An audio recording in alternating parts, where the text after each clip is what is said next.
Gerardo, es muy sencillo y somos amigos todos. Podemos cometer errores, no importa.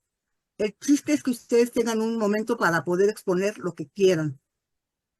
Se está grabando, también les dije que se iba a grabar en los puntitos pero si alguno tiene problema, que lo diga ahora o calle para siempre. Bueno, entonces Gerardo le decía que no se presentara porque se va a tener que presentar ahora oficialmente y después Jacobo, que es el coordinador de Ciudad Ideal. Y después ya empezarían ustedes en orden aleatorio. Ahorita les digo cómo salió. Creo que van primero los dos hombres y luego las dos mujeres. Ahorita les digo. Sí, va Carlos, luego va Josué, luego va Carolina y tú vas al final. ¿Dónde estás, María Elena? Ahorita se apagó su pantalla, pero ahí está, aquí está Mariela. Sí, yo creo que sí. Bueno, entonces, Gerardo, por favor. Pues bueno, bienvenidos, buenas noches. Soy Gerardo Velázquez, soy fundador de Unidos Somos Futuro, un grupo de activismo que hoy por hoy nos dimos a la tarea de hacer una búsqueda de aspirantes a diversos puestos que están en contienda el próximo 1 de junio debido a la reforma al Poder Judicial Federal y también de diversas entidades federativas. Y la idea es que ustedes como aspirantes nos platiquen por qué quieren ocupar algunos puestos dentro del Poder Judicial Federal, dentro del Poder Judicial de la Ciudad de México o de otros poderes o de otras ciudades, perdón. Y lo más importante es que una vez que nos digan sus razones, que nos platiquen un poquito de su experiencia dentro del Poder Judicial, ya sea federal, ya sea de los estados, y por qué aspiran a esos puestos. Pero sobre todo lo más importante es qué han hecho en sus campañas, qué han hecho para incentivar que la gente vaya a las urnas a votar el 1 de junio. Les deseo mucho éxito, cuenten con el apoyo ciudadano, pero ustedes tienen que hacer la talacha, tienen que hacer sus campañas y pues, ¿qué les digo? Nada más, mucha suerte y Jacobo, pues adelante, porfa. Yo ya no tengo más que decir. Sí, muchas gracias, Gerardo. Bueno, yo soy Jacobo Bonilla. Nosotros hicimos un tema de una asociación que se llama Ciudad Ideal, donde buscamos las mejores prácticas del mundo para tratarlas de pedir en la Ciudad de México o en la ciudad donde nos toque vivir. Y ahí he estado trabajando ya por más de bastante, bueno, por muchos años ya estamos ahí. También inicié un poco un trabajo, algunas cuestiones políticas. Tengo el placer y el gusto de conocer a Carolina desde hace, bueno, nos conocemos desde que estábamos, no tantos en la adolescencia, pero más o menos por ahí. Y me ha dado mucho gusto saber que se apuntó y lo que podamos apoyar al 100% lo haremos. Ustedes tengan toda la confianza, como les dijo Gerardo, de estar un poco cerca de nosotros en el sentido de que en la medida de lo posible vamos a empezar a hacer trabajos distritales, porque aunque yo quiero mucho a Carolina, me parece que no voy a poder votar yo por ella, porque ella está en una zona muy diferente donde yo vivo. Entonces, pero sí le vamos a empezar a decir a nuestros amigos que están en la Ciudad de México, en otros estados, tratar de recomendarles a ustedes, porque, aunque no se lo dijo Gerardo ni Chapis, pero sí hicimos un poco, escarbamos un poco en el trabajo de ustedes para que ustedes estén aquí con nosotros. Es decir, se escucha muy feo, pero no estamos invitando a cualquiera, sino ustedes ya pasaron un como pre-filtro donde vimos el trabajo de ustedes y sí los queremos escuchar y vamos a hacer lo posible por apoyarlos, ¿no? Entonces, pues venga Chapis, que es quien amablemente, como siempre, apaga los micrófonos, nos quita la palabra y nos regaña a todos, pero con toda la intención de que todos podamos participar. Y bueno, bienvenidos a todos. Muy bien, muchas gracias. Buenas noches, entonces. Ya les dije en qué orden vamos a ir. Entonces, cada uno va a hablar 10 minutos. Luego el siguiente y hasta el final hay preguntas y comentarios. Bueno, muchas gracias. Empiezas, por favor, Carlos. Con mucho gusto. Muy buenas noches. Antes que nada, mi agradecimiento a Unidos Somos Futuro y Ciudad Ideal, dos grupos de ciudadanos que se han organizado y trabajan en favor de México y para esta ciudad. Mi especial agradecimiento a Gerardo Velázquez Villada, coordinador de Unidos Somos Futuro, a Jacobo Bonilla Cedillo, coordinador de Ciudad Ideal, y a Guadalupe Chapela Mendoza, coordinadora de esta sesión. Gracias por esta oportunidad que nos dan para comunicar a toda su audiencia quiénes somos, qué hacemos, qué pretendemos, hasta dónde somos capaces de plantear proyectos, ideas y así fortalecer el ejercicio democrático que está por venir. Hecho lo anterior, me presento. Soy Carlos López Cruz, magistrado de circuito en materia penal. Estoy en funciones en el 10º Tribunal Colegiado en materia penal del primer circuito, esto es, en la Ciudad de México. ¿Cuál es mi función? Impartir justicia. Me encargo de proteger a las personas de todas aquellas autoridades que violentan los derechos humanos. Llámense policías, Ministerio Público, jueces de control, magistrados de apelación, sean locales o federales. Esta actividad la hago ya desde hace varios años.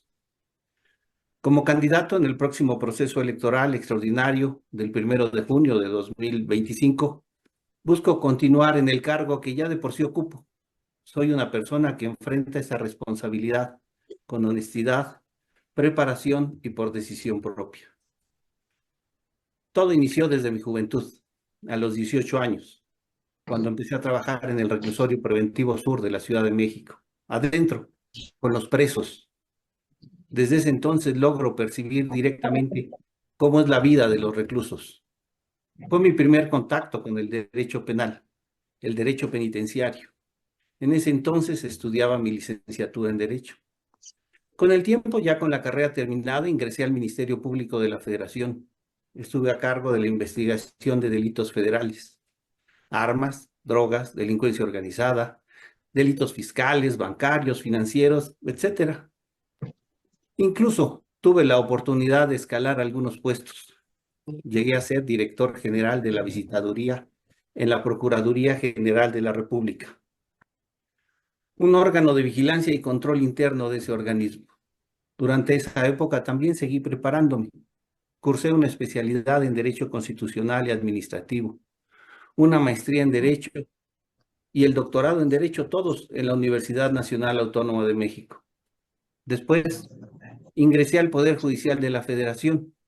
Empecé a los 33 años de edad, como secretario en un juzgado de distrito en materia penal. Ahí estuve a cargo de la integración de procesos penales federales y de juicios de amparo indirecto. Con el tiempo y en busca de una capacitación integral, tomé todos los cursos que en ese entonces había en el Instituto de la Judicatura Federal. Cursos para actuarios, secretario de juzgados, secretario de tribunal, secretario de estudio y cuenta de la Suprema Corte de Justicia de la Nación, el curso de especialización general, etc. Luego, fui secretario de tribunal.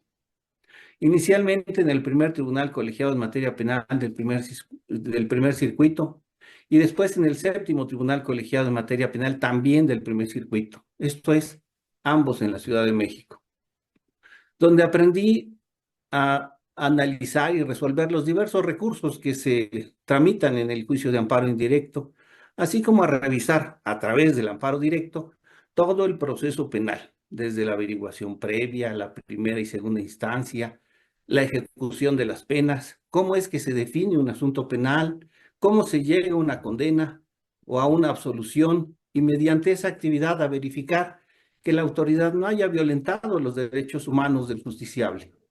Fueron años de capacitación práctica, pero que también se complementaron con más especialidades, como fueron una especialidad en amparo en la Universidad de Estudios de Posgrado en Derecho, otra en Derecho Penal, incluso una maestría en Ciencias Penales en el Instituto de Pues Ciencias. aquello magistrado ya está conectado.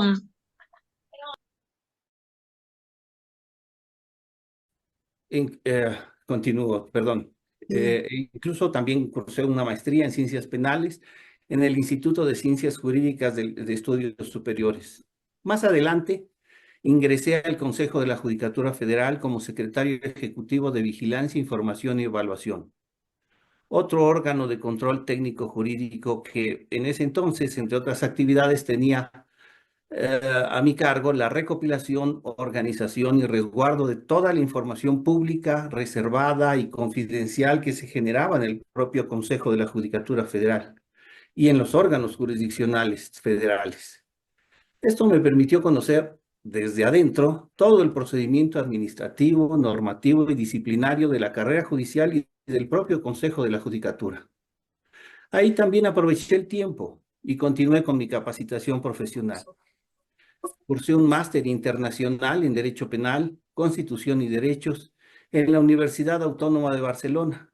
Fue entonces que concursé para ser juez de distrito, objetivo que logré luego de 12 años de haber ingresado a la carrera judicial.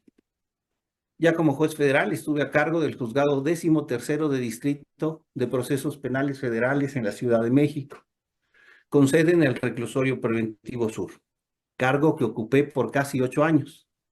Conocí y resolví múltiples procesos penales federales, algunos asuntos más complejos que otros, según el delito de que se trate y las pruebas que en su oportunidad se aportaron. En todos los asuntos he puesto mi mejor empeño, consciente de que en mis manos estaba la libertad, propiedad, posesión y demás derechos de las personas. Siempre he actuado con la ley en la mano, con autonomía, independencia e imparcialidad. Llegué a ser juez por méritos propios. No fue por nepotismo, ni dedazo o favoritismo alguno. El cargo lo obtuve luego de todo un proceso de selección. Un proceso muy difícil, sujeto a exámenes de oposición, teórico-prácticos, escritos, orales, como si fuera un examen de grado académico. Soy el resultado de mi propio esfuerzo. Siempre estoy en constante capacitación. Estudié otro doctorado en Ciencias Penales en la Universidad de Pantlato. Actualmente soy magistrado de circuito y aclaro, también concursé y fui vencedor en ese otro cargo. No soy un improvisado. Me preparé, estudié, capacité y demostré que podía con esa función. Ya llevo más de 8 años como magistrado de circuito. Hago mi trabajo con gusto, con dedicación. No me pesa hacerlo. Al contrario, me hace sentir útil. Es un trabajo tan especializado y con tanta responsabilidad que al final del día disfruto de mi labor con la satisfacción del deber cumplido, sin remordimientos, convencido de que con mi esfuerzo y dedicación ayudo a la sociedad a la que pertenezco. Puedo dormir tranquilo, no tengo compromisos con la fiscalía, no dependo de ella, tampoco de los abogados defensores. Resuelvo mis asuntos con respeto, diligencia y dedicación, de acuerdo a las necesidades de cada una de las partes.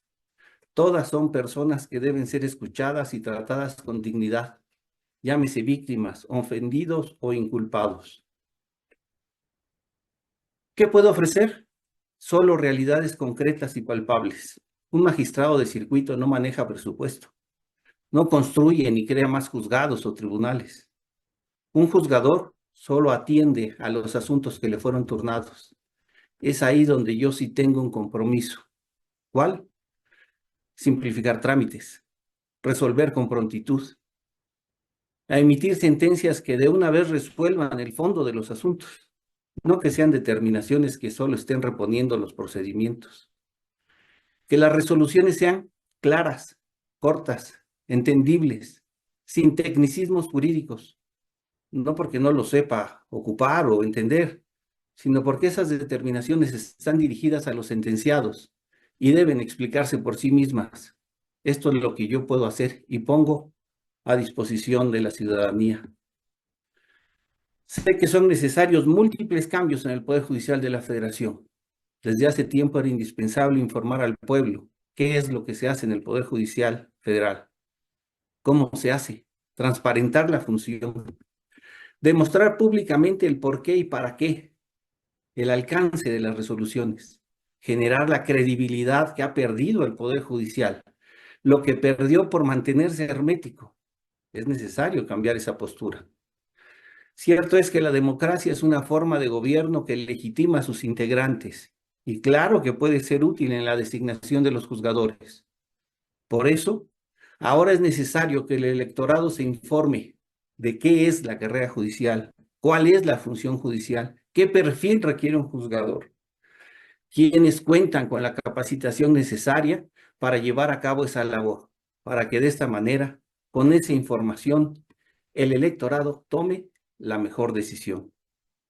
Expuesto lo anterior, nuevamente gracias por esta oportunidad que se nos da a todos los candidatos para poder exponer propuestas e ideas que coadyuven, promuevan y fortalezcan este proceso democrático. Gracias a todos. Muchas gracias, Carlos. Muy buena exposición. Le tocaría ahora, ¿dónde estás? Ya no te veo. Josué. Josué, por favor. 10 minutos. Va a sonar mi cronómetro, ¿eh? Si te pasas. Ok, muchas gracias. Pues yo soy Josué Isaías Ariza Estrada, soy candidato a magistrado en materia civil del primer circuito. El candidato que me precede, en verdad, un saludo y mi admiración y respeto para él. Y pues bueno, ahora hablar un poquito de mí. Pues me he dedicado al derecho, me apasiona el derecho, soy un jurista, así me considero.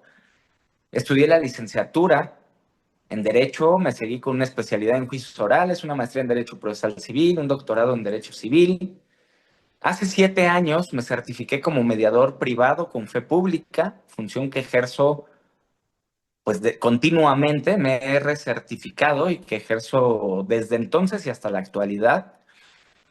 He dado clases a nivel licenciatura, a nivel bachillerato técnico también, y con eso quiero expresar mi amor por el derecho, ¿no? Mi amor, mi pasión por el derecho, por eso entiendo perfectamente al candidato que me precedió en cuanto a yo soy hiperactivo en el derecho, ¿no? No me gusta y no me ha sido posible tampoco quedarme quieto, ¿no? Siempre estoy buscando qué estudiar, qué curso hacer, porque una vez que encontré la pasión y lo que me gusta, no he podido soltarlo, ¿no? Incluso comentaba apenas con unos amigos que si viviera en una realidad socialista de estas en las que todas las personas se dediquen a lo que se dediquen, tuvieran las mismas posibilidades, el mismo sueldo, etcétera, yo ejercería la función de ser abogado, ¿no? Ser jurista y pues bueno, lo hago con amor. En mis comentarios, más allá del currículum, que yo creo que es valioso, e incluso lo puse como una propuesta en Conóceles, es que debe de existir una coherencia, ¿no? Una coherencia no solamente académica, sino debe existir una coherencia en el ámbito personal, en la escala de valores, en quiénes somos como personas, independientemente de tener todo el conocimiento y preparación jurídica, ¿no? Con esto, ¿qué quiero decir? Que lleguen a esos cargos que son tan valiosos socialmente, pues personas despiertas, personas conscientes, ¿no? Personas que hayan encontrado de qué se trata esta vida, ¿no?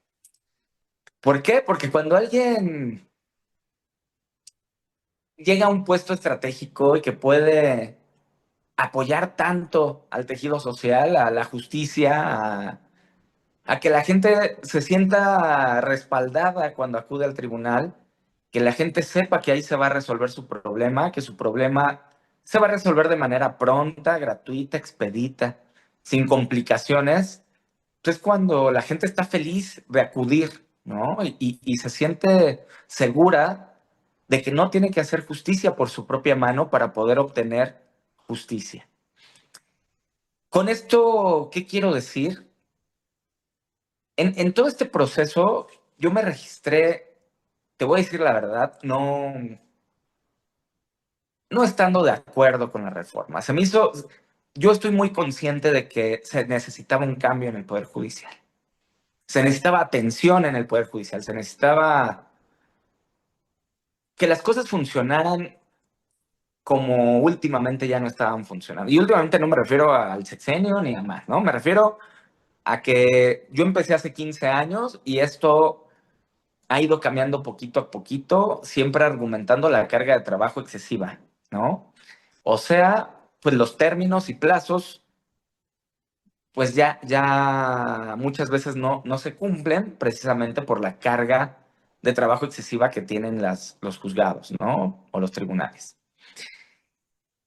Sin embargo, me refiero a aquella, me inscribí y en ninguna parte me hicieron un estudio psicológico, un estudio psicométrico, un quién es Josué fuera del derecho o además del derecho, ¿no?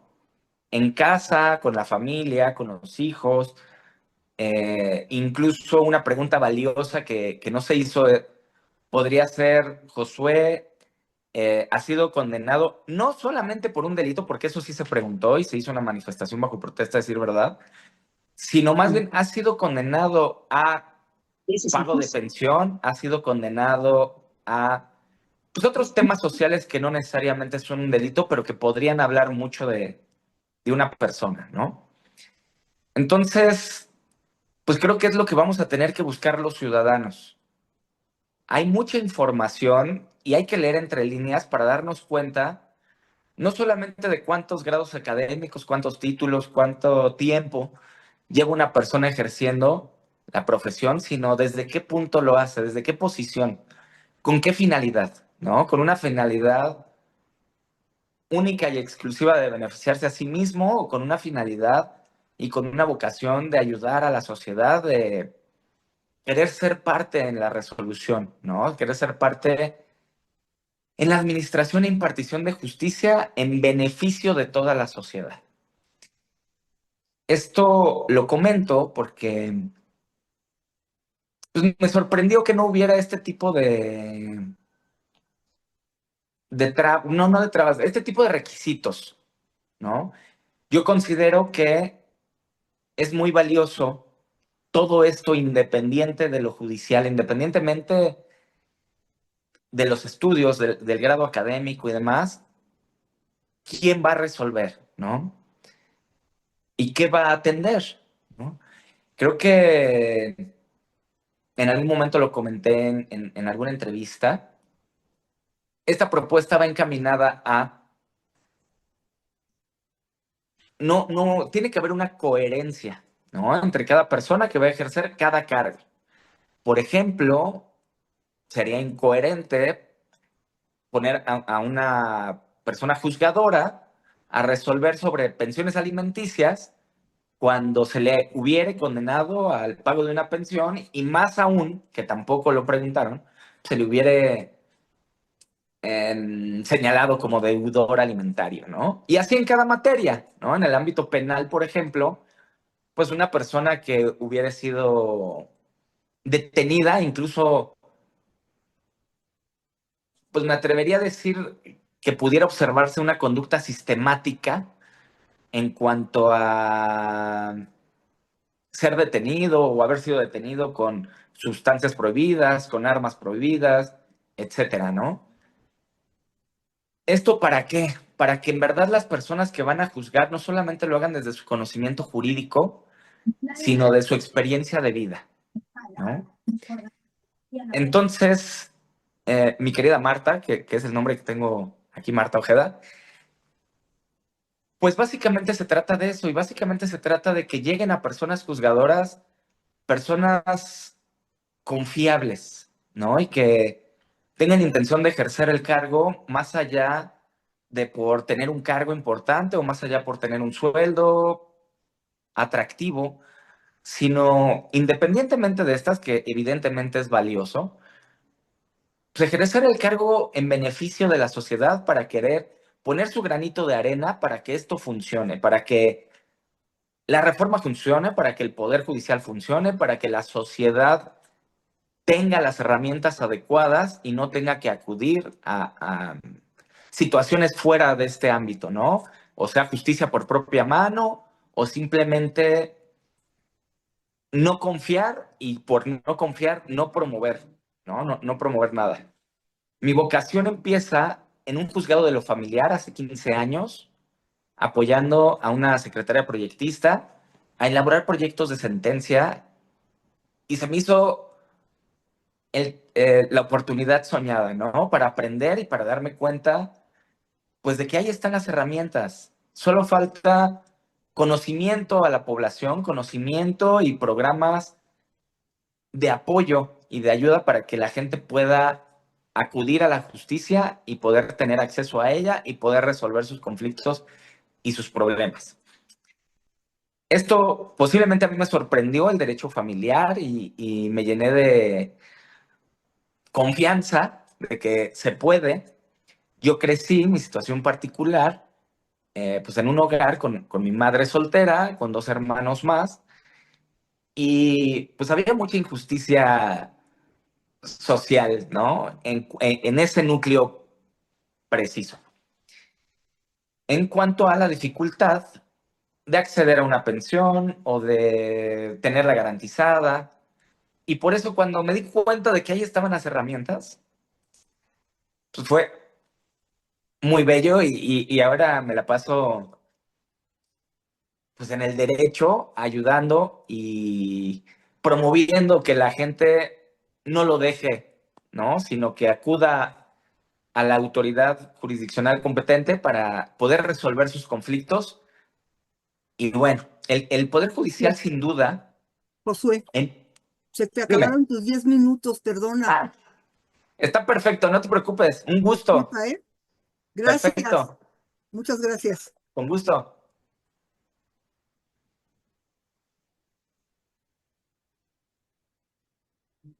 A ver, ¿quién dijimos que seguía?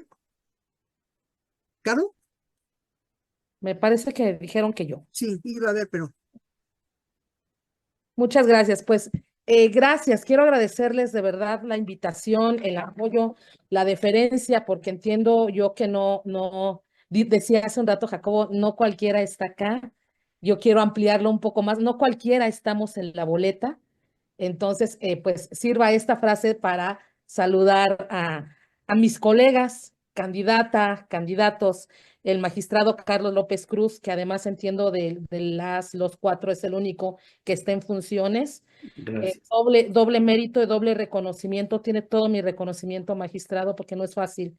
No es fácil, además, estando ya en esa posición, entrarle al jueguito, ¿no? Porque Gracias. gracias. Josué Isaías, te escuché con mucha atención, admirable tu experiencia y tu amor a la profesión, que es básico para cualquier persona que pretende ser juzgadora. María Elena, ya te estaré escuchando en un ratito. Hace un rato te escuchaba afuera y tengo muchas ganas de escucharte. Y pues bueno, me presento, yo soy Carolina del Ángel Cruz. Yo soy candidata a una magistratura de justicia para adolescentes en la Ciudad de México. Me parece que uno de los cargos más nobles y que más empatía pueden necesitar, o sea, dentro del tema penal hay mucha empatía, se juega con la libertad, es la libertad de las personas las que está en riesgo y es bien triste cuando esa libertad es la que está en riesgo, es la de personas que todavía no tienen siquiera la ciudadanía. Entonces se trata de una materia que para mí toca fibras muy sensibles y para la que creo y sin querer me he preparado toda la vida. Les platico. Yo crezco en un entorno en donde, con muchas carencias, muchas necesidades, pero algo que nunca faltó en mi familia fue la claridad de la necesidad de la empatía. Es por ese tipo de cosas que me muevo desde muy temprana edad en entornos como en el que conocí al querido Jacobo, buscando siempre hacer algo pues por mí, por la sociedad, por mí, por mis amigas y mis amigos, dicen, ¿no? Entonces, siempre me ha gustado esto de estar movida en la sociedad y la vida profesional me llevó por otro lado. Termino mi carrera como abogada allá, ya en el lejano 1998, y pues un tanto perdida en saber qué hacer, qué no. Los primeros acercamientos en el derecho que tengo son en el derecho penal, litigo derecho penal. Era una jovencita aprendiendo a litigar en el derecho penal. El magistrado no me va a dejar mentir, es una entrada por la puerta más dura al derecho. Es una carrera que se aprende a amar o se aprende a odiar, el derecho penal. Y yo lo amé, pero la vida me llevó para otro lado y me llevó por el derecho electoral. Yo fui funcionaria electoral desde el año 2000 y hasta el año pasado, con algunas pausas. Esas pausas en donde regresé al litigio y, ¿por qué no? Por supuesto, el que me llama es el penal y conocer a los adolescentes. En este ínter, además, yo en algún momento de mi vida pensé que había errado la profesión y decido estudiar psicología. Soy amante de las ciencias sociales. Me acuerdo que en ese momento alguien me decía, mi marido en específico, me decía, a ti cuando te equivocas hasta el fondo, porque decides cambiar de carrera cuando estudiaste ya el doctorado en Derecho. Entonces yo tengo el doctorado en Derecho, pero la licenciatura en Psicología y estoy por concluir una maestría también en Psicología con énfasis en desarrollo humano, porque finalmente ese es el enfoque que deben tener las ciencias sociales desde mi perspectiva. Y digamos que toda esta fusión de cosas, trabajé en tribunales electorales, entonces la función jurisdiccional no me es ajena ni remotamente. Como consejera me tocó resolver temas de violencia política contra las mujeres en razón de género, que si algo tiene la parte sancionadora electoral, es que es muy cercana al derecho penal, es derecho sancionador al final de cuentas. Entonces, nunca me he alejado de esa base del derecho penal que siempre tuve.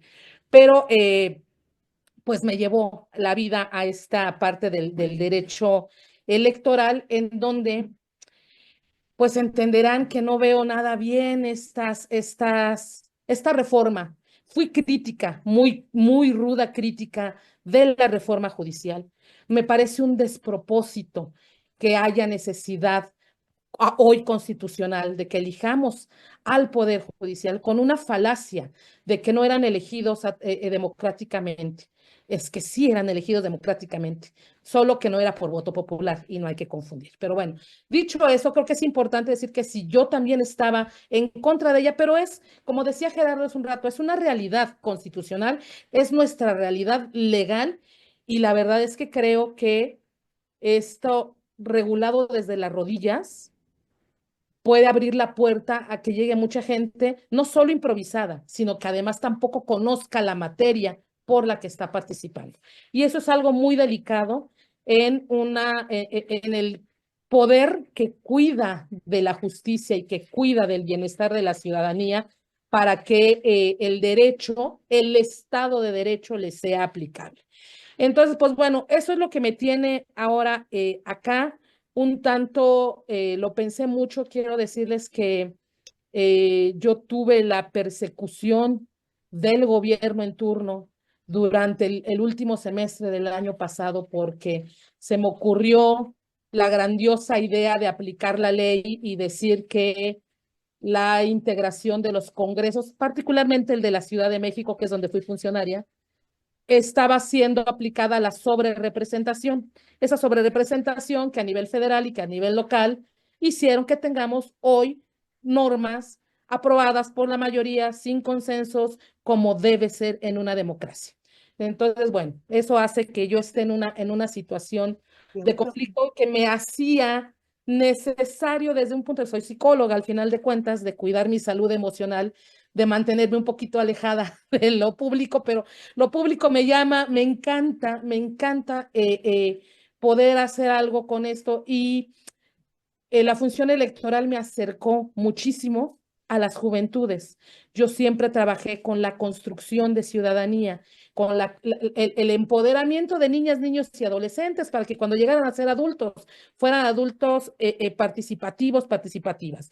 Eso de la mano del voto, la obligatoriedad ahora del voto desde prisión preventiva hizo que regresara no solo físicamente, esto se va a oír un poco fuerte, pero bueno, no que regresara físicamente a la prisión, a tratar con personas en situación de prisión, sino además también con infancias y adolescencias en conflicto con la ley, ver las condiciones en que están, por ejemplo, acá en San Fernando. Entonces, eso hizo que a mí me diera verdaderamente muchas ganas de seguir aprendiendo. Estudié algún diplomado en justicia penal para adolescentes y bueno, pues finalmente me doy cuenta que ese es el camino, me parece, en donde puedo seguir abonando al tejido social de esta capital que tantísima falta nos hace. Decía el magistrado, decía bien, no manejaremos presupuesto, porque además estoy segura que vamos a ganar. Aquí ya nos vi ganadores y ganadoras, sin afán de ser triunfalista, así nos tenemos que ver. Eso aprendí del derecho electoral. Hay que vernos proyectados y darle para adelante. Pero bueno, no vamos a manejar presupuesto.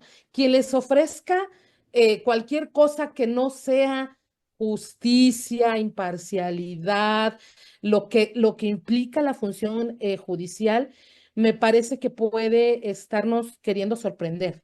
A mí me encantó lo que decía el magistrado, porque además creo que eso es lo único que podemos manifestar.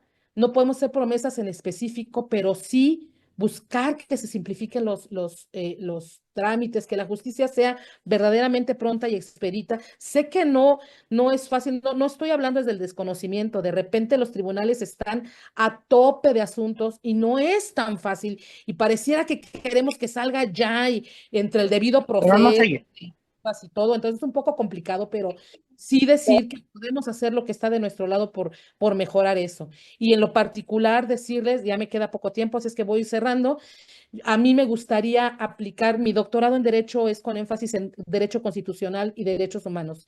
Entender ello para juzgar a las infancias, a las adolescencias, para atenderlas más que juzgarlas. No me gusta la palabra, aunque finalmente de eso se trata. Creo que es necesario implementar esta perspectiva, sí la perspectiva de género, porque también es importante, pero la perspectiva, un enfoque de derechos humanos y centrado específicamente en los derechos de niñas, niños y adolescentes, porque eso de repente está olvidado. No necesitan un trato diferente, sino específico para su edad. Entonces, eso hay que tenerlo muy claro. Yo lo tengo clarísimo desde la empatía, desde el conocimiento, desde la práctica, y estoy segura que puedo hacer mucho por ello. En la segunda les platicaré qué he hecho en mi campaña, porque es lo que he procurado. Y nada más, es, para cerrar, creo que no lo dijeron nosotros, pero mi planilla es la azul y mi número es el 02. Muchas gracias. Muchas gracias a ti. Terminaste justo a tiempo. Entonces, ahora, por favor, María Elena. Hola, un gusto estar con ustedes. Un orgullo, un sincero agradecimiento por la invitación que me hicieron. No soy una persona pública, nunca mi finalidad era estar en los reflectores, por así decirlo, pero estamos haciendo el mejor esfuerzo para sacar esta campaña. Yo también quiero reconocer y hacerle sí, un reconocimiento muy especial al magistrado Carlos López, que también yo reconozco que estas personas con tanta trayectoria, con tanto conocimiento, con tanto que le han dado al Poder Judicial, valdría la pena conservarlos. Son personas dedicadas, trabajadoras, comprometidas, que han dado su vida por el Poder Judicial y voy a poner mucha atención de dónde va a participar magistrado y si lo puedo hacer, voy a votar, porque efectivamente tenemos que salvar a los titulares que valen la pena. Soy María Elena Bautista Cuellar, me postulo para jueza de distrito en materia administrativa en la Ciudad de México. Estoy participando en el distrito 04 de la Ciudad de México, que comprende las alcaldías de Miguel Hidalgo y Cuauhtémoc, parte de la alcaldía Cuauhtémoc. Mi boleta es la amarilla y soy la primera, 01. Solo en este proceso electoral me postulé por el Poder Judicial de la Federación como una forma de legitimar mi participación en esta reforma.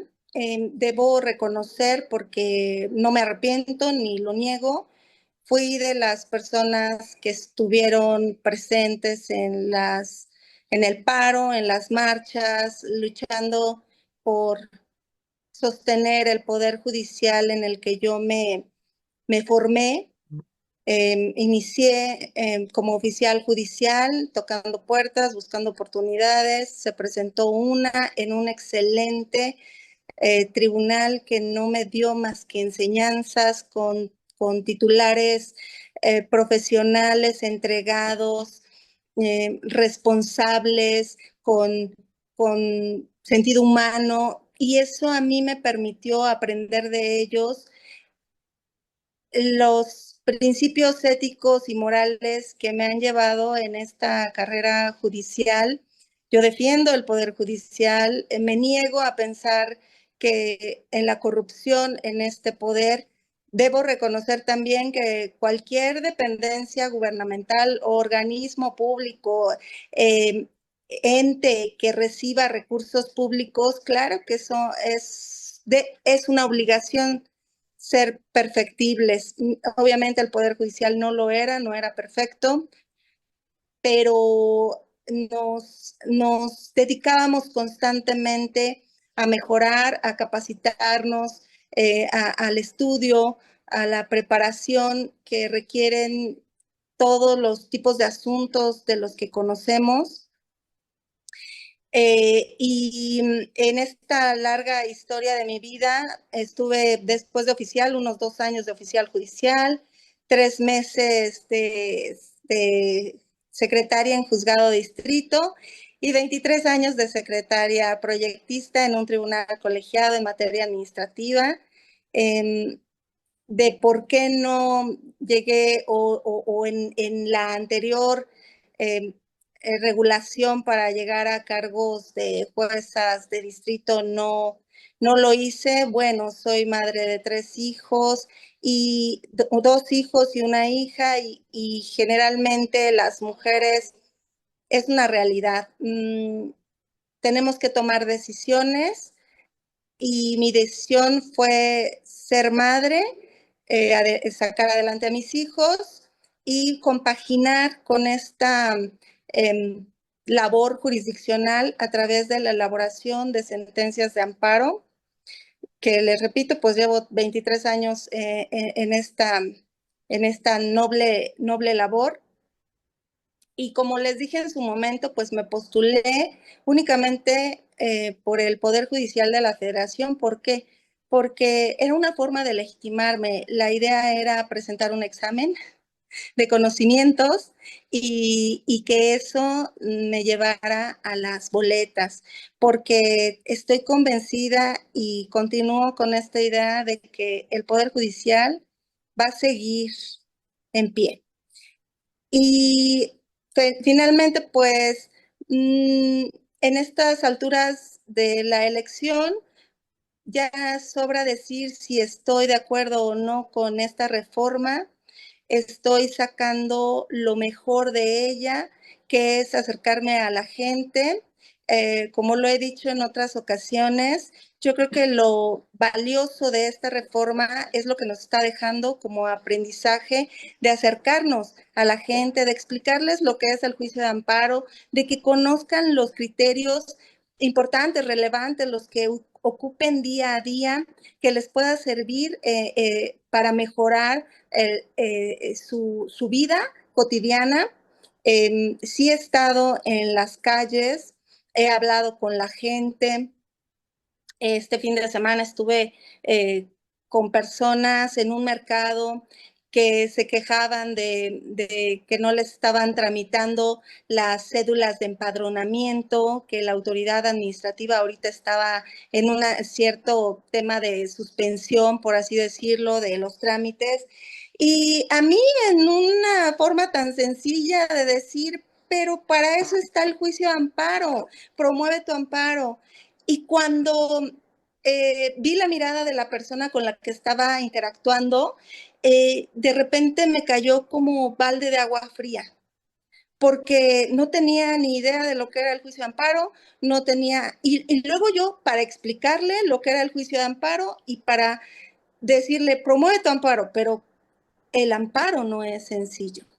El amparo necesita forzosamente para promoverlo de un abogado, porque exige muchos requisitos, al menos para su procedencia, y entonces platicar con la gente que no tiene obligación de tener conocimientos jurídicos me genera a mí la intención de continuar efectivamente, independientemente del resultado que se obtenga en este proceso, de continuar haciendo una labor pequeña, grande, como sea, de acercar la justicia a la gente a la que más lo necesita. Yo estoy en materia administrativa, veo muchos asuntos de créditos fiscales muy importantes, de muchos dineros, pero también veo de gente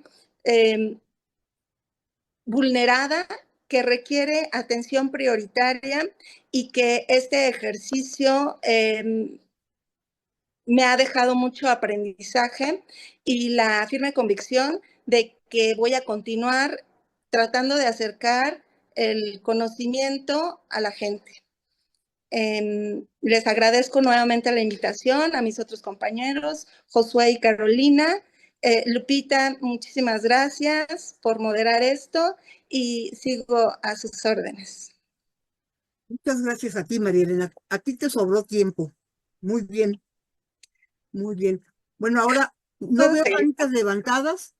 ¿Alguien tendrá algo que preguntar o que comentar, Jacobo? A ver, por favor. Sí, yo no puedo levantar mi manita, pero por siempre levanto el dedito por aquí. Pero fíjense que justo ahorita que estaba terminando María Elena, la parte de la exposición, comenta ella lo importante de que todos los mexicanos deberían tener una noción básica del derecho. Incluso Manuel Gómez Morín comentaba mucho que esa era una parte del trabajo que él quería tener de los pensadores mexicanos. Entonces yo les quería preguntar a ustedes cuatro, ¿qué opinan? Es decir, yo creo que ustedes ya son cuatro personas que tienen mucho conocimiento del derecho, mucho, y por eso están ahí.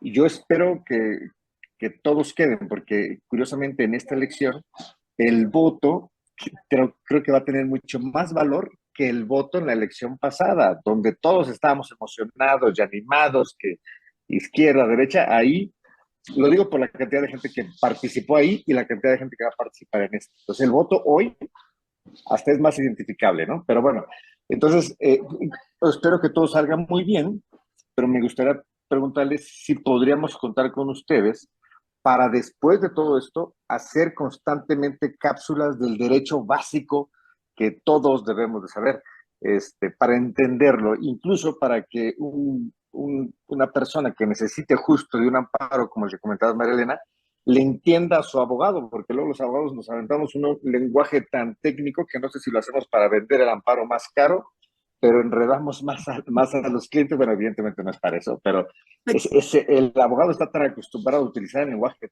tan fuerte o tan rimbombante o tan técnico que el cliente no acaba entendiendo. Entonces, la pregunta es si podemos contar con ustedes y qué opinan con esa parte de que todos deberíamos saber un poco de derecho básico, ¿no? Pues yo digo, no sé si alguien quiera platicar, pero yo me apunto. Es muy importante acercarle a la gente esos conocimientos, al menos para entender precisamente lo que están hablando los abogados. En mi experiencia en el tribunal colegiado en el que colaboro, puedo decir que generalmente con quien tengo interacción, pues es con los abogados postulantes. Rara vez llega la persona así de a pie, como coloquialmente se dice, a platicar conmigo sobre su asunto. Sí me ha tocado y trato de utilizar el lenguaje más coloquial que pueda para expresar mis ideas y de lo que estoy trabajando, pero es un trabajal, o sea, tenemos que bajarnos a la gente y explicarles y acercarles esta herramienta que generalmente no la conocen. Yo apuntadísima y agradecida por el ofrecimiento que estás haciendo. Bien. ¿Alguien más quiere decir algo? ¿Carlos? Carlos, por favor. Gracias. Pues desde luego que esto va con parte de mi forma de ver las cosas en el Poder Judicial de la Federación. Yo concuerdo en que debe ser un Poder Judicial mucho más abierto, que debe de transmitir qué cosa es lo que se hace en el Poder Judicial, para qué se hace, por qué se resuelve de tal manera. Y esto es una capacitación que debe hacerse desde el Poder Judicial hacia el público en general y a todos los niveles, porque lo mismo puede apoyarse a nivel primaria, a nivel secundaria, preparatoria y desde luego a niveles muy altos. Y parte de esta labor también, pues desempeñarse a través de los titulares que pues cada uno hemos logrado aprender mucho del Poder Judicial y es una forma de responder con agradecimiento hacia la sociedad.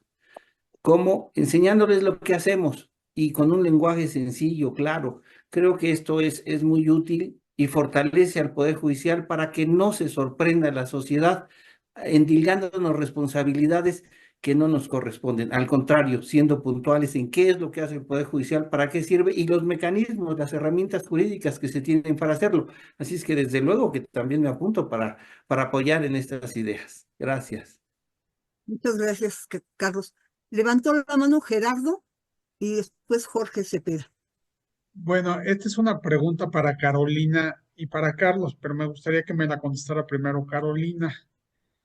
¿Qué opinión te merece la prisión preventiva oficiosa? No, tache mal. La prisión preventiva oficiosa, ya dijo la Corte Interamericana de Derechos Humanos, que es violatoria de derechos humanos. Es una pena que aquí en México Gracias, Carolina. se hayan hecho oídos sordos a esas recomendaciones.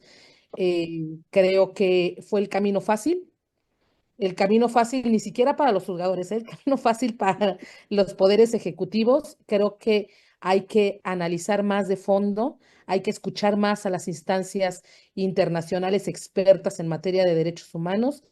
Ojalá pronto se vuelva a abrir el debate, pero definitivamente en contra total, yo en lo personal, de una prisión preventiva oficiosa así de lisa y llana. Vamos a suponer, quizá me prestaría un análisis en algunos casos como muy concretos, ya estirando mucho la liga, pero estirándola, ¿eh? En lo personal no me parece una medida que deba ser la regla general, ni remotamente, y que más bien su intención tendría que ir tendiendo a desaparecer. Muchas gracias, Carola. Jorge Cepeda, por favor. Oh, no, perdón. Pidió que también Carlos preguntara, disculpa. Gracias. Bueno, esta es una pregunta con mucho compromiso. Así es que primero daré mi opinión personal. Y yo no estoy de acuerdo con la prisión preventiva oficiosa. Creo que son avances que se habían logrado ya con criterios, con jurisprudencia de la Corte, tomando en cuenta el derecho convencional. Creo que eran avances muy contundentes, muy firmes. Eh, Voy a recordar algunos temas que se tuvieron por ejemplo, en tratándose del cuerpo del delito, cuando empezamos a hablar de los elementos del tipo penal, cuando empezamos a ver que había elementos objetivos, había elementos normativos y subjetivos, y para acreditarlos se exigió que desde el auto de formal prisión debían demostrarse todos esos elementos. Pero, oh sorpresa, nos encontramos con que la Fiscalía, en ese entonces hablábamos del Ministerio Público, no lograba acreditar todos esos elementos y empezaron a haber muchas libertades. ¿Qué es lo que hicieron? A nivel constitución se retractaron y otra vez volvieron al cuerpo del delito. Pero pues la jurisprudencia, la doctrina que se generó fue contundente y obligó a que se cambiaran las reglas y que exigiéramos que sí se acreditaran todos los elementos. Algo así más o menos creo que va a pasar aquí, es lo que yo avisoro. Desde luego yo coincido en que la prisión preventiva oficiosa ya estábamos superando ese tema. ¿Qué nos hicieron? Nos pusieron un candado dentro de la propia Constitución. Un candado que a nivel juzgados de distrito y tribunales colegiados, aun y cuando subsiste la jurisprudencia del Pleno Regional, que nos está ya marcando que esa prisión preventiva oficiosa no debe estar tal cual, también nos está amarrando, nos está atando de manos para esas interpretaciones del 19 constitucional, de tal manera que hay que abrir brecha, hay que volver a encauzar todo esto. Creo que se puede hacer mucho. Insisto, yo no estoy de acuerdo con la prisión preventiva oficiosa, pero esto no se hace de un día para otro. Recordemos que los legisladores también tienen un poder muy fuerte en el ámbito constitucional. ¿Qué necesitamos? Pues seguir insistiendo en por qué, si ese camino ya se logró, ¿por qué no podemos hacer de él toda una autopista? Poco a poquito. Se puede.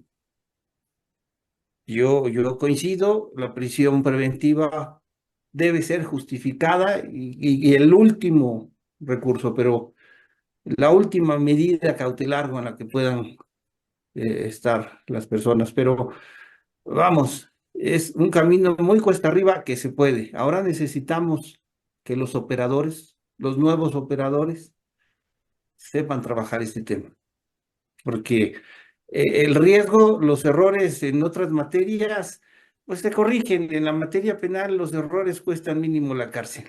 Así es que hay que ver cómo se trabaja. Gracias. Muchas gracias. Levantó la mano Jorge Cepeda primero y después Josué. Josué, Pero doy la palabra a Josué, porfa, porque es aspirante. Es que lo que le iba a preguntar, si es sobre el mismo tema, y Jorge está de acuerdo que hable Josué. Adelante. Si es sobre el tema, Josué. ¿Sí? Pues ahora, pues, gracias, Jorge. Josué, abre tu micrófono. Ya estoy encendido. No, en realidad vi que resolvieron la pregunta y yo levanté la mano para la cuestión anterior, antes de que saliera este tema específico de derecho penal. Entonces, escucho a todos los que quieran opinar del tema hasta que sea mi turno de expresarme en general. Gracias. Okay, gracias. Entonces, Jorge, por favor. Buenas noches. La claridad del magistrado Carlos López Cruz me asombra. Debo destacar que me ha asombrado desde hace muchos años cuando él habló de la inexistencia del fraude procesal del trabajador que somete en su demanda a una serie de hechos que podrían ser falsos. Eso hizo un parteaguas en la materia penal y laboral y yo lo viví muchas veces. Punto y aparte. Regreso al tema que plantea Gerardo para llegar a lo que quiero proponer o preguntar. Gerardo tiene toda la razón y ya se expresaron respecto de la prisión preventiva, oficiosa o justificada, da igual. Pero se les olvida que está vigente el protocolo de Tokio, porque México no es una isla como nos quiere tratar el gobierno, como aldeanos, como un país bananero. El protocolo de Tokio es ley vigente. Es el último recurso. Hagamos un esfuerzo para que efectivamente lo sea. Bueno, mi tema es muy sencillo porque además es una herramienta que nosotros ya utilizamos. El amicus curiae. Me parece que es muy importante que la sociedad civil se organice y vaya a votar, pero que siga con ese impulso y que a través de organismos capacitados y especializados pueda incidir bajo esta figura del amicus curiae en la decisión de los órganos de administración de justicia en aquellos temas más importantes. Podríamos hablar de menores infractores o menores en conflicto con la ley, lo que quiera que signifique esto, que me decía mi amiga Rosario Tirado Gutiérrez, existía, o podemos hablar de la prisión preventiva, o podemos hablar de muchas otras cosas, precisamente a través de esta herramienta que además puede estar respaldada, aunque no le guste al gobierno, por instituciones tan serias como la ONU, como la UNICEF, etcétera, etcétera, etcétera.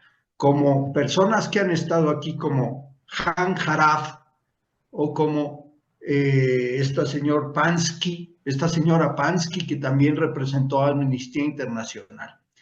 La pregunta en concreto es, ¿cuál sería el papel del amicus curiae en el caso de que ustedes llegaran efectivamente a ser electos y a ejercer una magistratura por la vía democrática? Gracias. ¿Es pregunta para todos, Jorge? Es correcto para todos. Bueno, ¿quién quiere contestar primero?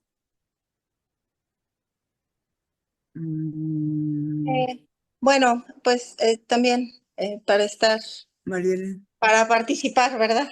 Porque hablan de penal y no soy experta, ¿verdad? Pero bueno, pues también puede ser un elemento útil en algunos asuntos que requieren de ciertos conocimientos como que más técnicos y que puedan aportar más elementos para poder alcanzar una resolución. Esa figura se ha utilizado en varios temas. En la materia administrativa, pues tenemos, les puedo decir que el asunto del aeropuerto de Texcoco, también se presentaron unos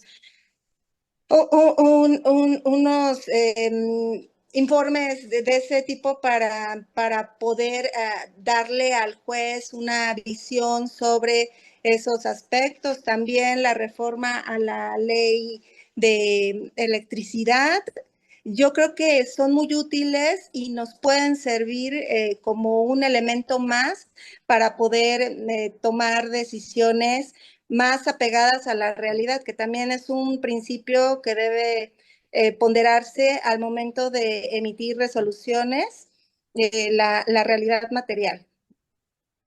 Esa es mi opinión. Muchas gracias. Tú, Carolina, por favor. Gracias. Sí, pues bueno, para empezar, para quienes nos están viendo, el amicus curiae o amigo de la corte, que es primero muy breve decirle a la gente, es una opinión especializada que da persona física, persona moral, pero con ese reconocimiento de especialista en un tema concreto, ¿no? Entonces, decir que es esa oportunidad que da un proceso judicial de escuchar la visión de alguien especializado en un tema concreto. Entonces, ¿qué peso tendría? Pues yo creo que el de una persona experta o una asociación experta que nos ayude a llegarnos de elementos que no tenemos las personas juzgadoras en ese momento, que pueden tener desde una visión experta de un tema en concreto, ¿no? No es de la materia, no es que sean expertos en materia penal, ¿no? Por decirlo ahora que estamos hablando de ese tema, pero sí a lo mejor del caso concreto del delito del que se trate. Entonces, ¿qué importancia o qué entrada se le da eso, la de una opinión de alguien que sabe seguramente más que las personas que estamos juzgando sobre un tema específico, porque son expertos en ese tema?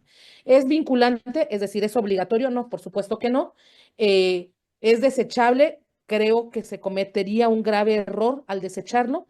Creo que vale la pena poner esa atención. Siempre yo, a lo mejor mi función como consejera en algún momento me hizo entender que hay que escuchar a quienes saben, hay que escucharles muy bien porque se aprende y aprendiendo es como se hace mejor el trabajo, incluso el de las y los juzgadores. Entonces creo que es eso, hay que escucharles con la visión y la responsabilidad de la persona juzgadora, del juzgador, de la juzgadora, pero con esa claridad. No son vinculantes y siempre es importante escuchar a quienes saben. Gracias. Gracias, Carolina. Carlos, por favor. Pues la verdad es que en materia penal nos tenemos que apoyar mucho en los expertos, es básico, y lo que pasa es que tenemos que hacerlo con mucho tiento, porque a veces el criminólogo no nada más nos dice cómo cree que pasaron los hechos, sino hasta nos dice quién es el responsable. Entonces decimos, espérame, no te adelantes tanto porque esa labor ya me toca a mí. Sinceramente, desde mi perspectiva, esta figura y con con los nuevos nombramientos va a ser mucho más necesaria que antes. Creo que, vamos, en materia penal lo ocupamos mucho porque cuando hay, no sé, me han tocado asuntos de responsabilidad médica, palabra que trato de ponerme en el lugar de la víctima, trato de ponerme en el lugar del médico, pero hay muchas cosas que no alcanzo a entender y solamente con el apoyo de expertos, de instituciones incluso, que nos van orientando, ya voy entendiendo qué es una vena safena y por dónde pasa y cómo pues se ocasiona por negligencia o por, vamos, con la mejor intención, alguna lesión y eso puede costar una pierna o puede costar la vida entera. ¿Se necesitan expertos? Claro que sí. Y opiniones en todo tipo. No nada más va a ser en materia penal, va a ser en todas las materias. Y si a esto aunamos que muy probablemente en esta formación de nuevos jueces y magistrados sea necesario también hasta el apoyo para tratar de hacer entender cómo es ese perfil de juzgador, también que exista este aminos curia en la función judicial, pues bienvenida a la institución, no vinculante, claro está, pero es muy productiva. Yo creo que sería una excelente herramienta, ¿verdad? Desde mi punto. Muchas Gracias. gracias, Carlos. ¿Tú quieres decir algo, Josué? Eres el que falta. Sí, claro. Pues en realidad coincido en cuanto a que toda opinión de un experto en temas pues muy específicos es valiosa y puede ayudar a los juzgadores. Sin embargo, pues también teniendo mucho cuidado con la opinión, ¿no? Y con la parcialidad. Hace rato el magistrado comentaba sobre, pues que muchas veces incluso los peritos que son llamados, se les confiere un cargo, lo protestan y demás, incurren en cierta imparcialidad al querer ir más allá de lo que trata su dictamen técnicamente, ¿no? Si no quieren resolver o quieren decir quién fue culpable o quién no, o quién hizo esto. Y me ha tocado también en los litigios, ¿no? Y ahí se ve como cierta imparcialidad. También podría ser excesivo si en un caso relevante, pues llegaran 500 opiniones, ¿no? Llegaran 500 opiniones muy fundadas, muy motivadas y por lo tanto, pues muy voluminosas, ¿no? Y creo que podría ser de beneficio si es que se limita de algún modo, si es que las asociaciones o instituciones coherentes y especialistas en cada tema se registran y hubiera una lista de personas o instituciones valiosamente especialistas en algún tema y también que se limite a cierto número de recomendaciones por asunto, ¿no? Para evitar que en vez de ayudar se entorpezca con la voluminosidad del trabajo, ¿no? Sin embargo, pues habiendo una regulación, ¿no? En cuanto a quiénes y que prueben su especialidad en la materia o que prueben el conocimiento específico, ¿no? Que yo entiendo que un juez y noto la coherencia del magistrado Carlos, pues sí, muchas veces no se puede ser experto en todas las situaciones que pueden provenir por materia, ¿no? Y sin duda es muy valioso, lo cual, pues como personas juzgadores también podemos requerir las opiniones de expertos, ¿no? O sea, pues pedir sin que llegue a suplencia de la queja, sino para entender el asunto o el tema de que se trate, pues un dictamen pericial, y hay una lista de peritos registrados que no tiene que ser pues de alguna u otra parte. Sin embargo, en este tema, en cuestiones absurdas, pues podría ser muy valioso, ¿no? Es todo en el tema. Muchas gracias. Gracias, muchas gracias. Tengo levantada la mano de iPhone de Víctor. Como el iPhone no habla, Víctor, ¿podrías abrir tu cámara para ver quién eres? Muchas gracias. Vas. Hola, hola, buenas noches. Con el Buenas gusto noches. saludarlos. Gracias a nuestros invitados del día de hoy. Brevemente, yo quisiera hacerles una pregunta. Se ha escuchado, se escuchan muchas cosas en la calle, en los medios, en los foros, situaciones que se desconoce qué va a pasar, cómo va a operar, cómo va a funcionar el Poder Judicial Federal. Una de las cuestiones que se escucha es que hoy vamos a tener un Poder Judicial más cercano a la gente y va a ser más pragmático, menos dogmático, y que desaparecerán las sentencias, esas sentencias del tamaño de un libro y una serie de circunstancias de ese orden, que a mí en lo personal me preocupa porque si la sentencia es larga, es porque cumple con el principio o debe cumplir con el principio de exhaustividad, ¿no? El principio de exhaustividad, para los que no sepan, implica el que el juzgador está obligado a atender todos aquellos agravios expuestos por las partes y obviamente contestarlos, dar una justificación eh, con base en la legalidad, con base en la objetividad, que es otro de los principios de las sentencias, el principio de objetividad y el principio de exhaustividad. Y en ese sentido también se especula que el principio de objetividad pues no se va a ceñirse como tendría que hacerse, dado que van a llegar juzgadores con poca experiencia, con otro tipo de formaciones, y atendiendo al sentido pragmático, van a dictar sentencias de 2, 3 hojitas. Entonces, mi pregunta va en ese sentido, ¿cómo advierten ustedes, juzgadores y futuros representantes del Poder Judicial, que se puede garantizar que se cumplan los principios de objetividad y de exhaustividad de las sentencias? Porque, sobre todo, porque esto tiene mucho que ver con una realidad. Iniciemos, se abrirá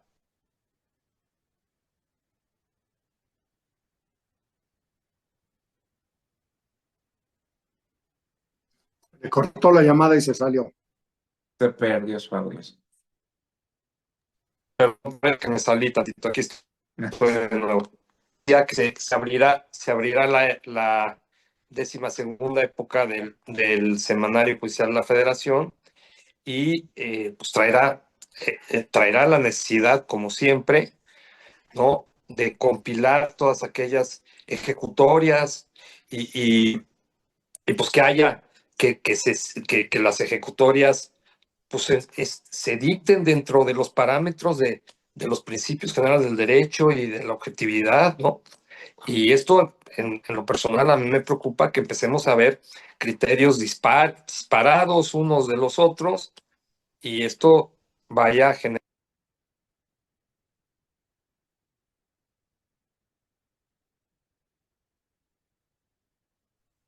Hola, Se fue otra vez.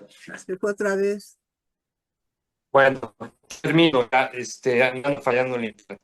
Una confusión muy profunda en la organización de las sentencias y de las tesis y de las jurisprudencias. En fin, gracias. No sé quién de ustedes guste responder. Si puedo empezar yo en esta ocasión, sería muy Vas. agradable. Pues fíjese que sí es bastante tedioso. Habló del principio de completitud, de exhaustividad, y creo que son documentos jurídicos, ¿no? O sea, si bien es cierto, muchas veces el justiciable no conoce de derecho, sin embargo, creo que las sentencias, en medida de lo posible, pues deben ser lo más claras, precisas, incongruentes, intentando que las entienda el justiciable. Pero también creo que este principio, y para que sean claras, precisas y congruentes y sean acordes a un documento jurídico especializado, pues tienen que ir perfectamente fundadas y motivadas y atendiendo pues todas las cuestiones que ya han sido planteadas en el juicio, ¿no? Tanto de una parte como de la otra. Entonces, veo complejo que se pueda hacer algo tan, pero tan sencillo como para que lo entienda toda la gente, ¿no? Incluso sin conocimiento del derecho. Creo que a pesar de que debe de haber la intención de que esto sea de esta manera, de que el propio justiciable lo pueda entender, pues también creo que para evitar, más bien para ser claros, se tiene que hablar con el derecho, ¿no? Y se tiene que fundar y motivar jurídica y legalmente. Evidentemente también creo que hay límites y parámetros en los que me ha tocado, pues sí, sentencias de 200 páginas en los que han transcrito y transcrito y transcrito desde los artículos hasta jurisprudencias, hasta tesis, criterios y doctrina, ¿no? También creo que eso puede ser un tanto innecesario y poder hacer un poquito más agradable la lectura de este tipo de documentos y no caer tampoco en el exceso, ¿no? Ni muy, ni tanta. Sin embargo, creo que los resolutivos, después de unos amplios resultandos y considerandos, los resolutivos son claros, precisos y congruentes, y creo que en su mayoría se puede entender cuál fue la condena, a qué se absolvió, a qué se condenó, que pudiera ser tal vez lo más relevante para el justiciable, y si tuviera duda de todo el documento, pues acceder a una persona especialista que se lo pueda decir. Es mi humilde opinión y en verdad estoy ansioso de escuchar las demás opiniones. Muchas Gracias. gracias. Bien. ¿Alguien más quiere? Pues Carlos. yo le pediría a María Elena que se pronuncie al respecto, María Elena, para que no sientas que no te queremos. Está bien que no Pero, conocemos pero el Carlos derecho levantó la mano, administrativo, Gerardo, ¿eh? pero Carlos levantó la mano. Pero Carlos nos va a aguantar un ratito, ¿verdad, Carlos? Ay, Con qué gusto cedo desordenado, el de uso de veras. la voz a No, María María Elena, Elena, encantado. Ay, no, no, luego no. se va a quejar de nosotros, María No, Elena, vas no, a ver, no. López.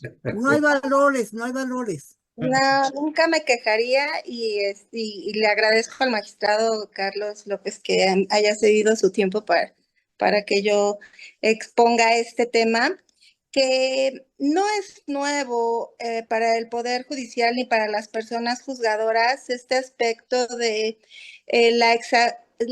compaginar exhaustividad con sencillez y sentencias claras y objetivas. Obviamente, yo creo que los tres aspectos se deben complementar.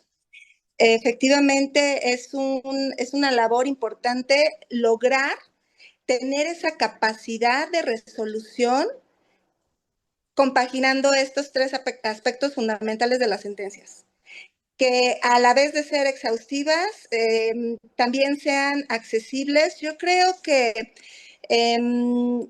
sí existen ciertos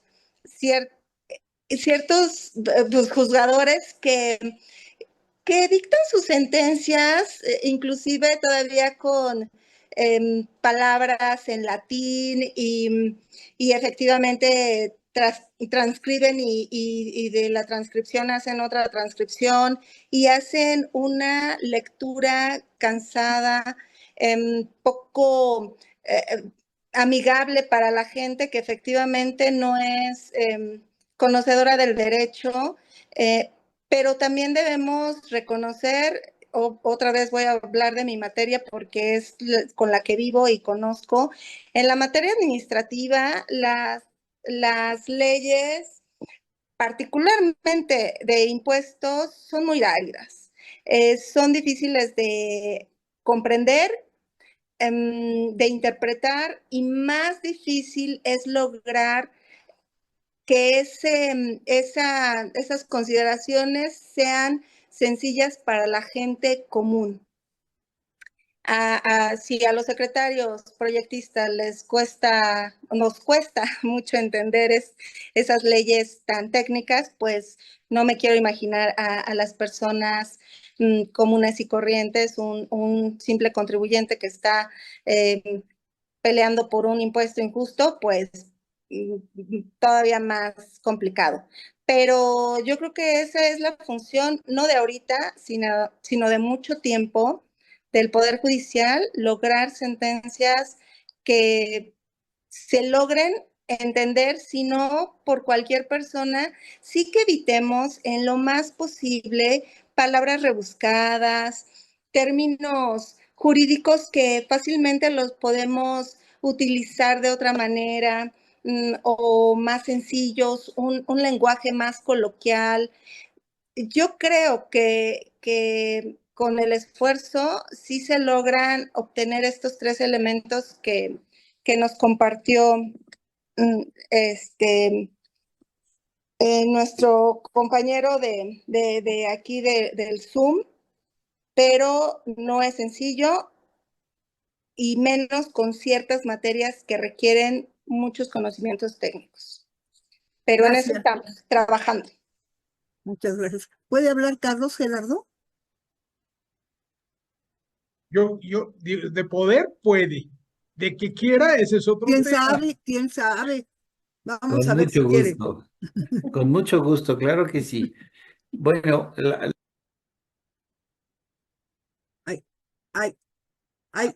Se bloqueó tu micrófono, Carlos, por favor. perdón, Gracias. perdón. Gracias. La verdad es que ese tipo de sentencias es todo un objetivo desde que empieza uno en la carrera judicial. Se desarrolla esa habilidad.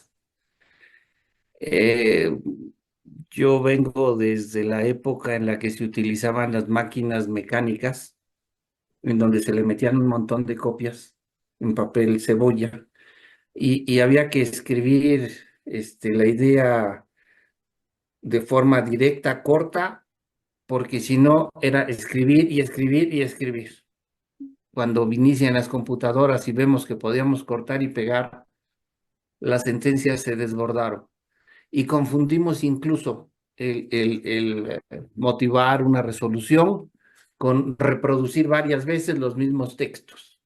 Lamentablemente eso nos llevó a ese vicio de hacer sentencias gigantescas. Con el tiempo se ha ido cambiando la idea. Actualmente el sistema penal acusatorio nos obliga a que las resoluciones se emitan en el momento de viva voz y que la versión escrita sea muy cortita, tomando en cuenta lo que se dijo. Es algo que nos está, obligando a que tenemos que hacer resoluciones cortas, directas, claras, entendibles, y no por eso dejan de ser exhaustivas. Tienen que tocar los puntos esenciales, todos, y congruentes, ¿verdad? Desde luego, con lo que estamos analizando. Pero es una habilidad que se desarrolla con los años.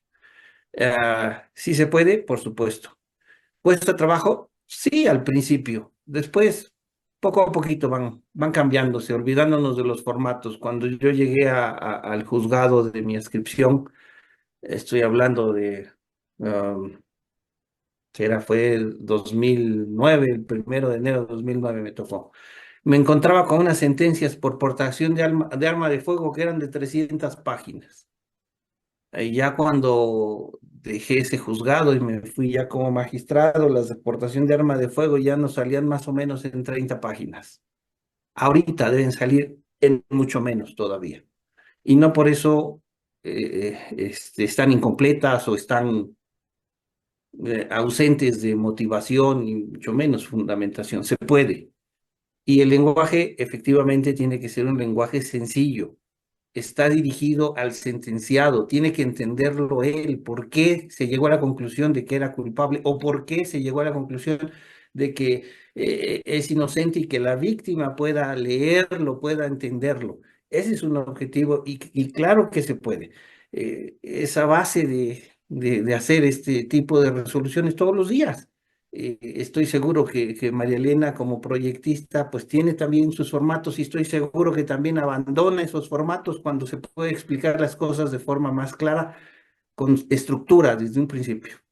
Todo eso se puede y es un objetivo que creo que debe prevalecer en todos los juzgadores para que esto deje de ser un tabú, sino que la gente lo entienda y que se convenza por qué los juzgadores tienen que cambiar.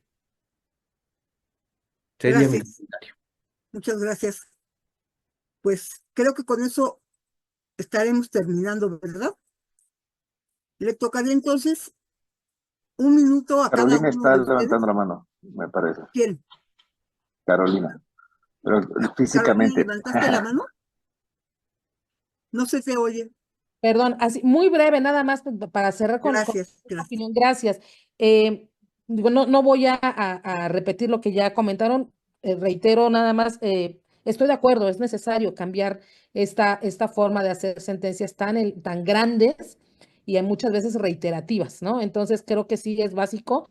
Y bueno, también importante mencionar que no solo la norma y la obligación de las personas juzgadoras no solo está en un lenguaje sencillo, como bien lo comentaba el magistrado Carlos López, que incluso en el sistema penal acusatorio es una consecuencia del propio sistema como está ahora, sino que incluso cuando están dirigidos a grupos de atención prioritaria como son infancias, a veces adolescencias, pues sobre todo infancias o personas con discapacidad intelectual, incluso están obligadas a sacarse una versión de la sentencia en algo que se llama lectura fácil, que es que sea comprensible no solo a la edad, sino a lo mejor posiblemente a una discapacidad específica. Entonces, me parece que sí, y hay que distinguirlo, ¿eh? No quiere decir que, o sea, es lenguaje sencillo por una parte, que es un lenguaje ciudadano, y por el otro, sentencias específicas para grupos de atención prioritaria por cuestión etaria o por cuestión de alguna discapacidad emocional, una discapacidad pues de comprensión del contexto de la propia sentencia. Y nada más era para hacer esa aclaración. Muchas gracias. Gracias, muchas gracias. Creo que ahora sí, ya estamos terminando. Sí, ¿verdad? Entonces, por favor, cada uno de ustedes cierra con 1 minuto con el cronómetro. No es que yo sea muy mala, como siempre me están acusando, pero si no, no acabamos ni mañana. Entonces, ahora empezaremos al revés. La última que habló es la primera que se despide y así. Por favor. ¿Vas? Bueno, pues les agradezco nuevamente la invitación. Siempre se aprende algo nuevo. Me encantó escuchar los puntos de vista de personas que ahora veo, pues también son preparadas y que merecen pues buscar el lugar que estamos buscando. Les deseo la mejor de las suertes y a la gente que nos siguió en esta transmisión, pues nada. Planilla amarilla, jueza de distrito, materia administrativa 01 en las alcaldías Miguel Hidalgo y Cuauhtémoc. Muchas gracias y seguimos a sus órdenes. Gracias, María Elena. Caro. Gracias. Pues también agradecer el espacio, aprovechar para, por supuesto, pedir el voto si vives en Milpalta, Tláhuac o Xochimilco, el 02 en la boleta azul de magistraturas. Me sumo a la propuesta de hacer videos para explicarle a la gente lo que es el derecho, lo que va a ser, lo que es el Poder Judicial, porque el Poder Judicial no cambió, el Poder Judicial sigue siendo el Poder Judicial, explicarles el derecho y pues si me apuran tantito y si quieren, que es parte de lo que yo he hecho durante mi campaña, pedagogía del voto. Soy profesora universitaria, entonces eso es lo mío, me encanta enseñar y sin problema explicar el galimatías de 9 boletas en esta ciudad, 6 federales, 3 locales. Con mucho gusto, si van a hacer pedagogía del voto, me sumo, es parte de lo que he hecho en mi campaña. Gracias por el espacio, éxito, colegas, éxito, y nos vemos en la siguiente integración del Poder Judicial. Muchas gracias. Muchas gracias, Carolina. Carlos, por favor. Me parece que Carlos es el último porque es quien empezó. Sí, es cierto, sí, es cierto. Y seguro va a ser un muy bonito cierre. Pues igual a la audiencia, muchas gracias a los organizadores por ayudar a la población a darle difusión a esto. El mensaje es, sal a votar, el mensaje es, revisa, involúcrate, investiga, en verdad a todos nos compete, no nada más a los candidatos, no a las personas del Poder Judicial. Espero en verdad que no lleguen perfiles meramente políticos a personas juzgadoras, que lleguen juristas, que las personas que ejercen el cargo y que sean valiosos lo retengan, puedan ser electas, y las personas que en verdad tenemos una vocación y un amor por el derecho, que lo podamos ejercer, que se nos dé la oportunidad. Entonces, pues Josué Ariza, voy a ser votado en Ciudad de México, en Venustiano Carranza e Iztacalco, para magistrado en materia civil del primer circuito. Voy a ser votado en B. Carranza, Iztacalco, con el número 24 en la papeleta rosa. Muchas gracias a todos. Igual un gusto darme cuenta que esto puede funcionar. Habemos candidatos formidables y solamente va a depender de la gente que esta reforma funcione o no. A todos nos compete, sal a votar. Gracias, muchas gracias. Ahora sí, Carlos. Qué barbaridad, ¿verdad? No, muchas gracias por esta oportunidad que nos dan de poder transmitir nuestras ideas. Yo quiero aprovechar para, pues, hacer saber que creo que estoy en el mejor momento de mi vida profesional. Y antes de comprometer mis servicios con otro ente del gobierno o con la iniciativa privada, ofrezco al pueblo de México, al Poder Judicial Federal, mi experiencia y profesionalismo en esta labor sustantiva, impartir justicia. Tengo el conocimiento y la salud necesarios para continuar con este trabajo, con eficiencia, por varios años más. Denme la oportunidad de seguir ayudando en la impartición de justicia.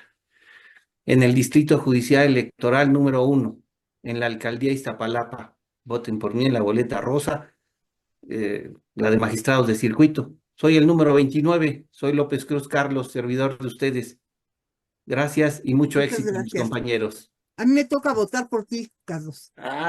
Sí. Ojalá convenza. Sí. A mí también. Qué bueno. Ya tiene 2. Eso es. Bueno, entonces ahora al revés, empezó Gerardo. Te despides, Jaco, por favor. Y luego tú, Gerardo, cierras. Por favorcito. Sí, Carlos, Carolina, Josué y Marilena, muchas gracias por compartirnos, gracias por confiar en nosotros, en darnos este tiempo, que sé que pues andan en campaña, como se puede entender una campaña en estas épocas, en estos tiempos, con poca participación.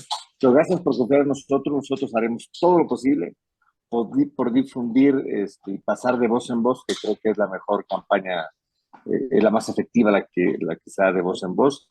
Yo creo que si desde hoy, con un poquito de experiencia en temas de campaña, pero sí, desde hoy empiezan a hacer sus cápsulas sobre por qué es importante el derecho y poniendo en situación al electorado, que ojalá que nunca, pero si llego a tener un problema penal como pues va a haber un juez, un magistrado, que es el que me va a resolver. Entonces, así estos amigos, bueno, nuestros ciudadanos pondrán más atención a la selección. Nosotros haremos lo que podamos para hacerlo, pero les queremos agradecer la confianza a ustedes 4 que han tenido para con nosotros, y nosotros difundiremos todo lo que sucede. Esto lo van a subir en el YouTube de Ciudad Ideal, si mal no me equivoco. Sí. Ahí pueden sacar el extracto ustedes para que también lo difundan, y nosotros lo difundiremos como podamos. Se dice muy bonito, de manera artesanal, porque lo hacemos con nuestros propios recursos. Pero muchas gracias, Muchas gracias. Gerardo, por favor, por último. No tengo más que agradecer, desearle suerte, mucho éxito. La reforma electoral, pues bueno, nos obliga a votar por ustedes cuando por mérito propio, por carrera profesional, deben o deberían de ocupar estos puestos que están en pugna. Y bueno, me queda claro que vamos a lo mejor a contender contra tiktokeros o contra personas que tengan influencias, por no decir influencers, eh, en el público votante. Así es que bueno, hagan su mayor esfuerzo. Ustedes deben de ocupar esos cargos.